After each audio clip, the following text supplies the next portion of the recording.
जिन खोजा तिन पाइया गहरे पानी पैठ, और मैं बपुरा बूढ़न डरा रहा किनारे बैठ। नमस्कार, आपका हार्दिक स्वागत है। आज हम व्याकरण के अंग, जो व्याकरण का सबसे बड़ा अंग और सबसे छोटा अंग जानेंगे कि कैसे छोटे अंग से बड़े अंग तक जाते हैं और भाषा को शुद्ध करता है, भाषा को एक अच्छे से लिखना, पढ़ना, बोलना सिखाता है। अभी जो हमने एक कोटेशन बोला, उस कोटेशन में अगर इंग्लिश में कहना चाहे तो कहते हैं strike the iron while it is hot, अवसर को हाथ से ना गवाओ। और हमने बोला कि मैं बपरा बोलन डरा, उसका मतलब है कि समुद्र का सीना चीर कर सीप से वही मोती लाएगा जो गहरे पानी में उतरेगा। जो पानी में डूबने से डरेगा वो कभी भी मोती लेकर नहीं आएगा। इसीलिए अथक और निरंतर प्रयास करने से सफलता जरूर मिलती है, एक दिन में नहीं लेकिन एक दिन जरूर मिलती है। आइए जानते हैं व्याकरण के अंग कौन सा सबसे छोटा होता है और कौन सा सबसे बड़ा अंग होता है, और बड़े अंग से छोटे अंग को जानते हैं। नमस्कार। एक वाक्य लिखते हैं, भारत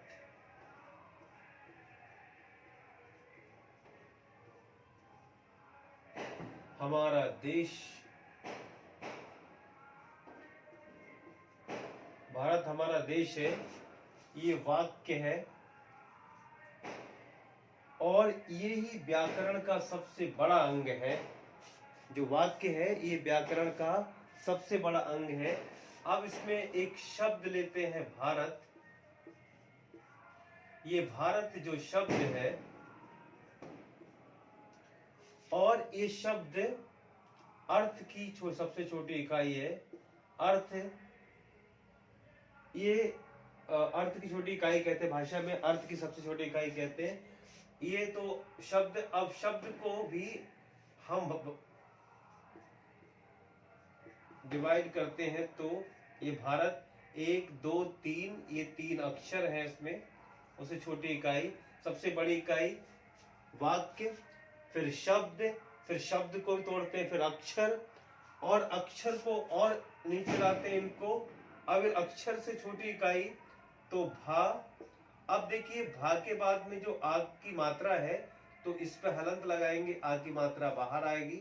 उसके बाद में रा, और जिसमें कोई स्वर नहीं दिखता व्यंजन के अंदर, उसमें अ की ध्वनि समाई होती है तो रा, इसमें हलंत लगाएंगे तो आ। उसी प्रकार से प्लस ता, और ता पे हलंत लगाएंगे तो आ। इस प्रकार से 1 2 3 4 5 6, ये 6 वर्ण हैं। और अब इनका हम इन जो वर्ण आए हैं निकल के, स्वर और व्यंजन को अलग अलग हो गए, इनको हम और डिवाइड नहीं कर सकते, छोटा नहीं कर सकते। इसीलिए ये वर्ण विचार जो है, वर्ण जो है, ये वर्ण व्याकरण का, ये वर्ण जो है व्याकरण का सबसे छोटा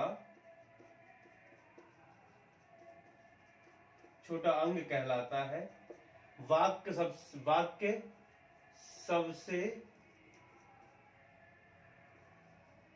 बड़ा अंग कहलाता है। ठीक है, तो सबसे बड़ा अंग भाषा का, मतलब व्याकरण का सबसे बड़ा अंग क्या होता है? वाक्य। सबसे छोटा अंग क्या होता है? वर्ण होता है सबसे छोटा अंग।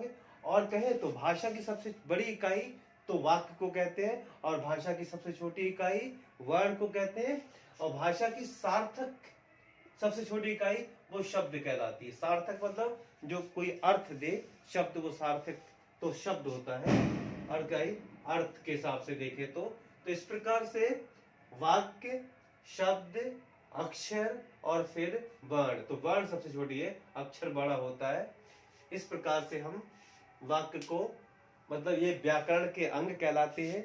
इसको कहते हैं वर्ण विचार, शब्द विचार और वाक्य विचार। और अगर भाषा में कहें, क्योंकि भाषा को शुद्ध करने का काम व्याकरण करता है, व्याकरण भाषा का नियमीकरण करता है कि कैसे शुद्ध लिखना है, कैसे शुद्ध बोलना है, कैसे शुद्ध पढ़ना है।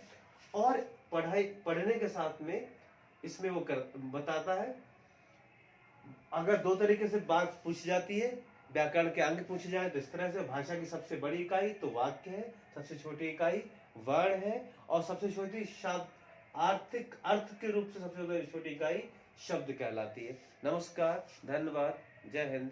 अगर पसंद आए टीचिंग तो प्लीज लाइक, शेयर, सब्सक्राइब।